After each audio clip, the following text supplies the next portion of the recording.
আজ আরেকজন প্রবীণ রাজনীতিক, একজন পরীক্ষিত সংগঠক এবং মুক্তিযুদ্ধের সাহসী সৈনিককে শেষ বিদায় জানালো।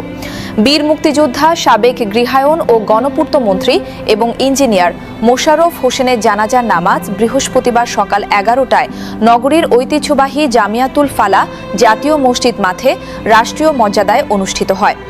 জানাজায় অংশ নিতে সকাল থেকেই নগরীর বিভিন্ন এলাকা থেকে মানুষের ঢল নামে।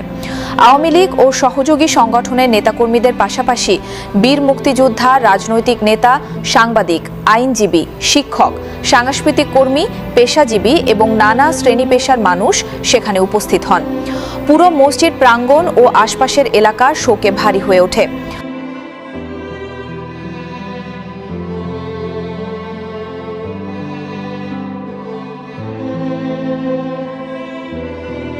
রাষ্ট্রীয় মর্যাদার অংশ হিসেবে প্রশাসনের পক্ষ থেকে কঠোর নিরাপত্তা ব্যবস্থা গ্রহণ করা হয়। আইন শৃঙ্খলা পরিস্থিতি স্বাভাবিক রাখতে চট্টগ্রাম মেট্রোপলিটন পুলিশের বিপুল সংখ্যক সদস্য মোতায়েন ছিলেন। সংশ্লিষ্ট সূত্রে জানা গেছে, নগর পুলিশের কমিশনার সার্বিক পরিস্থিতি পর্যবেক্ষণ করেন এবং জানাজায় আগত সর্বস্তরের মানুষের অংশগ্রহণ নিশ্চিত করতে বিশেষ নির্দেশনা প্রদান করেন।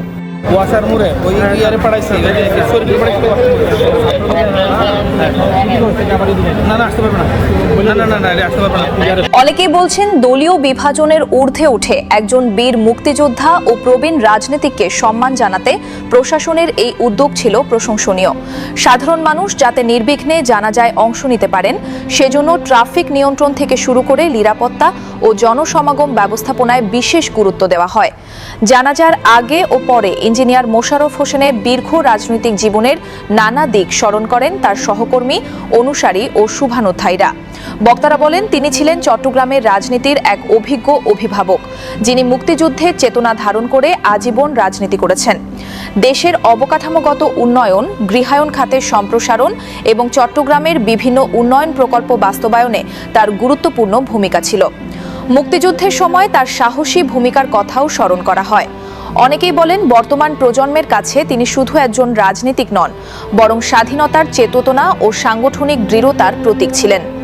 তবে শোকের এই পরিবেশের মধ্যেই নতুন করে বিতর্কের জন্ম দিয়েছে কিছু রাজনৈতিক কর্মকাণ্ড। জানাজা শেষে মসজিদ প্রাঙ্গণে জয় বাংলা, জয় বঙ্গবন্ধু স্লোগান দেওয়া হয়। এছাড়া নগরীর বিভিন্ন এলাকায় আওয়ামী লীগের নেতাকর্মীদের মিছিল করার অভিযোগ উঠেছে।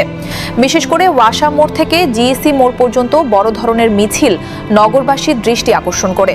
এ ঘটনায় সাধারণ মানুষের একাংশের মধ্যে বিরূপ প্রতিক্রিয়া সৃষ্টি হয়েছে।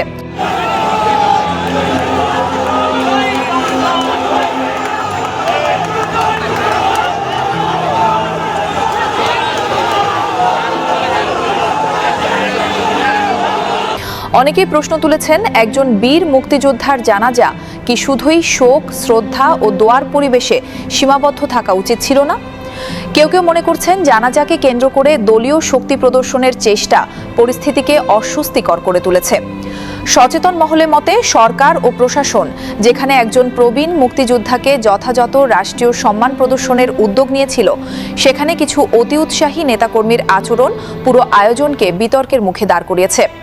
এতে পুলিশ প্রশাসনও অপ্রত্যাশিতভাবে সমালোচনার মুখোমুখি হয়েছে। নগরীর বিভিন্ন স্থানে মিছিল ও স্লোগানের ঘটনায় আইনশৃঙ্খলা বাহিনী বিষয়টি গুরুত্ব সহকারে পর্যবেক্ষণ করছে বলে জানা গেছে। সংশ্লিষ্ট সূত্র জানিয়েছে, নিষিদ্ধ রাজনৈতিক কর্মকাণ্ড কিংবা জনশৃঙ্খলা ভঙ্গের অভিযোগে কিছু ঘটনায় আইনগত ব্যবস্থা নেওয়ার প্রস্তুতি চলছে। যদিও এ বিষয়ে প্রশাসনের পক্ষ থেকে আনুষ্ঠানিক বক্তব্য এখনো প্রকাশ করা হয়নি। চট্টগ্রামের রাজনৈতিক ও সামাজিক অঙ্গনে ইঞ্জিনিয়ার মোশাররফ হোসেন ছিলেন এক সুপরিচিত ও প্রভাবশালী নাম। দীর্ঘ কয়েক দশকের রাজনৈতিক জীবনে তিনি যেমন প্রশংসিত হয়েছেন, তেমনি সমালোচনাও মোকাবিলা করেছেন। কিন্তু তার মৃত্যুর পর জানাজায় মানুষের স্বতঃস্ফূর্ত অংশগ্রহণ প্রমাণ করেছে, চট্টগ্রামের রাজনীতিতে তার অবস্থান ছিল গভীর ও প্রভাবশালী। শেষ বিদায়ের দিনে তাই একদিকে ছিল শোক, শ্রদ্ধা ও স্মৃতিচারণ, অন্যদিকে ছিল রাজনৈতিক আবেগ, বিতর্ক ও প্রশাসনিক প্রশ্ন।